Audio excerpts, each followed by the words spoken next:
আজকে রাসূল সাল্লাল্লাহু আলাইহি ওয়াসাল্লামের সালাতটা আজকে জাল সালাতে পরিণত হয়েছে। বাংলাদেশে যে সালাত চলে, এই সালাত কোরআন হাদিসে নাই। অধিকাংশ মসজিদে যে সালাত পড়া হয়, এই সালাত রাসূল সাল্লাল্লাহু আলাইহি ওয়াসাল্লামের সালাত না। কিন্তু আল্লাহ রাসূল শর্ত করেছেন কি, সল্লু কামা রাআইতুমুনি উসাল্লি, তোমরা ওইভাবেই সালাত আদায় করো যেভাবে আমাকে সালাত আদায় করতে দেখছো। যে সালাত চালু আছে, এই সালাত হলো গাঁজাখড়ি সালাত, এই ভাষাটা উল্লেখ করছে মানে। এই সালাত নবীর সালাত না।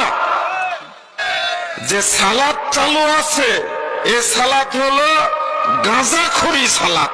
এই সাবকন্টিনেন্টে স্পেশালি বাংলাদেশে যেভাবে মাযহাবী সংকীর্ণ সীমাবদ্ধ চিন্তা, যতটা মানুষ এটার প্রতি প্রেম ছিল, আজকে প্রযুক্তির উন্নয়নের কারণে বিশিষ্ট কিছু ব্যক্তিবর্গের, বিশেষ করে ডক্টর জাকির নায়েক, আপনার শেখ আব্দুর রাজ্জাক বিন ইউসুফ, বিখ্যাত দায়ীদের দাওয়াতি কাজের স্টাইলের কারণে, বক্তব্যের কারণে টোটাল মাযহাবী দেন ধারণা ফুটু হয়ে গেছে।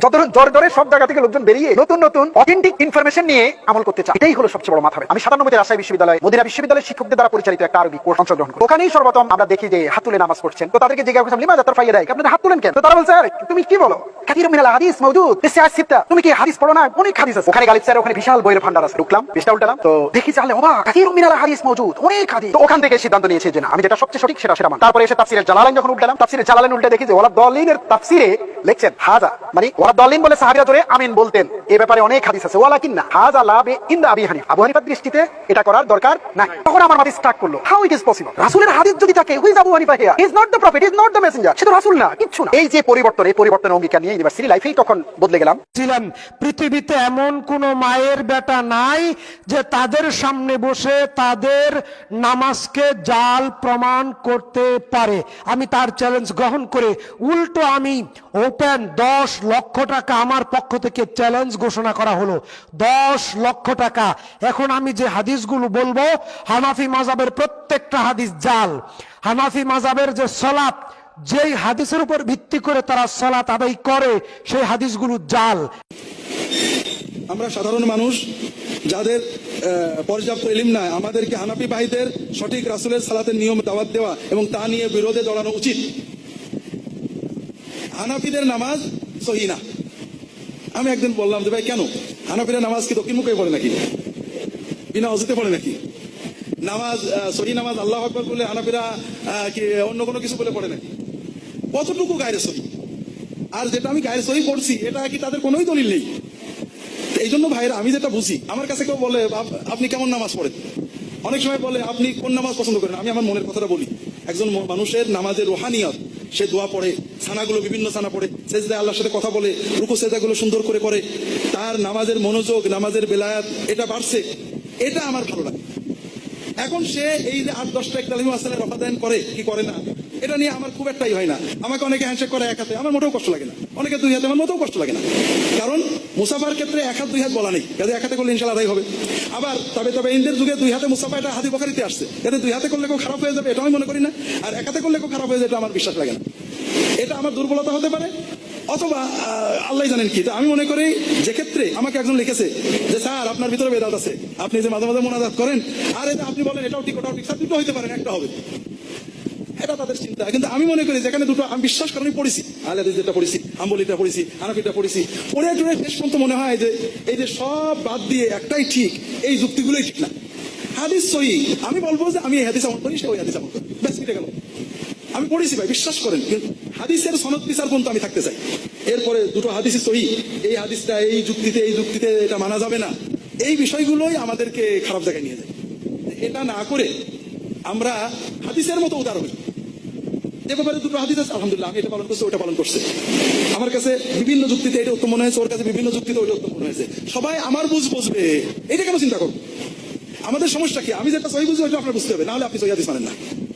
কিন্তু আপনার ছাড়া আমার বুঝতে আলাদা হইতে পারে, ইবনে বাজের সাথে আলবানি যদি বুঝ ভিন্ন হইতে পারে, আপনার সাথে আমার হলে সমস্যা কি? এই জন্য আমি নামাজের যেটা বুঝি পাই, রুকু সেজদায় গোলমাল করছে আমি জোরালো বলি, নামাজের কাতারের সামনে দিতেছে, কাতারে ফাঁক রয়েছে, ফাঁকা হয়ে দাঁড়াইছে, যাই নামাজের দোয়া পড়ছে, নামাজের মনোযোগ নেই, রুকু সেজদা নষ্ট, এগুলো আমি বলি, কারণ এগুলো কোনোটা বেদাত, কোনো নামাজ নষ্ট করে। আর যেগুলো ইখতিলাফ, দুটো হাদিস আছে, এগুলো কি প্রথমে হাত বুকে না নাভিতে, এটা তো আমাদের প্রথম, আল্লাহু আকবার, এখানে কোনো মতভেদ নেই। প্রথম ঝগড়া হলো না হাত বাঁধা নিয়ে, দ্বিতীয় ঝগড়া হলো রুকুতে যাওয়ার সময় রফাদাইন করবো কিনা, তৃতীয় ঝগড়া ঠিক ওই রফাদাইনের কয়েকটা পর্যায়ে, রুকুতে যাওয়ার সময় হাত আগে দেবো না হাত আগে দেবো, ঠিক না? চতুর্থ ঝগড়া দ্বিতীয় সেজদা থেকে উঠে বসবো কিনা।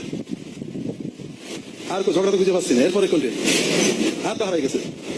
হ্যাঁ হ্যাঁ, আমিন জোরে বলা, জি আমিন জোরে বলা, আমি যাচ্ছি। কয়টা গেল? হ্যাঁ 5টা। আর কি? এছাড়া 6টা। আর কি?